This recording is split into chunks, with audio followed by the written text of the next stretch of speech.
নমস্কার, সবাই কেমন আছেন? আশা করি সবাই খুব ভালো আছেন। আমিও খুব ভালো আছি। তো চলুন দিনের মতো আজকের ব্লগটা এখন থেকেই শুরু করি।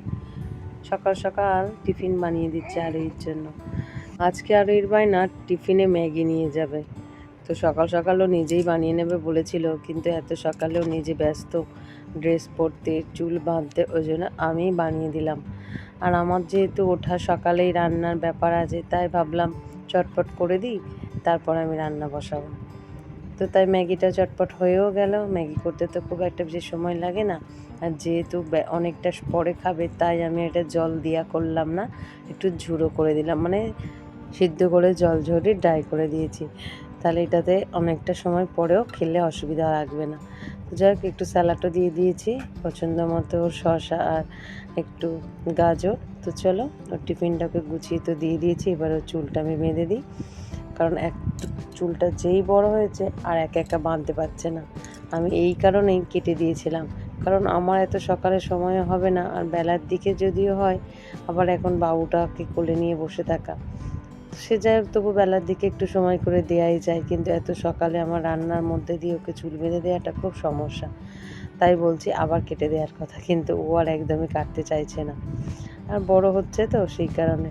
আর দেখুন, সকাল সকাল বাবুটাও উঠে পড়েছে ঘুরতে যাওয়ার জন্য, তাই ওর বাবা ওকে নিয়ে একটু সামনেটাই গেল, কারণ একদম ঘরে থাকতে চায় না, শুধু কান্না করে সকালবেলা একটু বেরোবার জন্য। সকাল আর বিকাল এই দুটো সময় ডিউটি হয়েছে, তাই ওর বাবাকে বলি, দেখেছো তো সারাদিন নিয়ে কী করতে হয় ওকে। আরও স্কুলে বেরিয়ে গেল। সকালে স্কুলটা হয়ে বেশ ভালোই হয়েছে জানেন, ঘুম থেকে তো অন্তত তাড়াতাড়ি উঠছে, নাহলে সেই 7টা না বাজলে উঠবে না।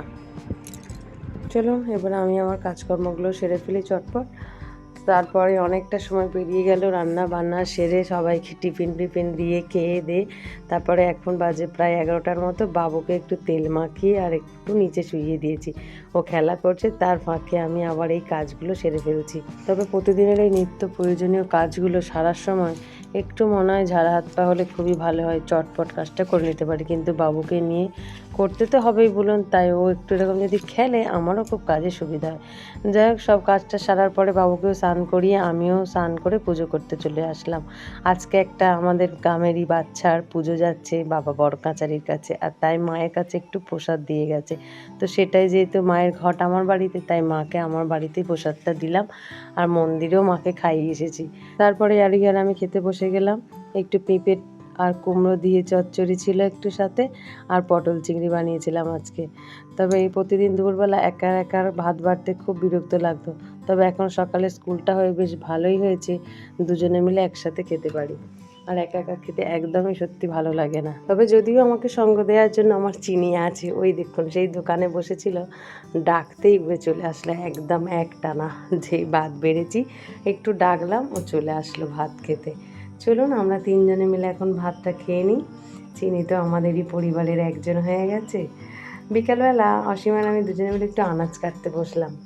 গতকাল থোর বানাবো, গাছের থোর, আর তাতে নাকি কুমড়ো শাক দেওয়া যায়, তাই অসীমা কুমড়ো শাকটা কাটতে বসেছে, আর আমি থোরটা কাটতে বসেছি।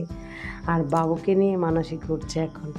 সত্যি বাবুকে বিকালে নিয়ে আর লোকের একদমই অভাব নেই। চলুন তাহলে ভিডিওটা আজ এখানে শেষ করি।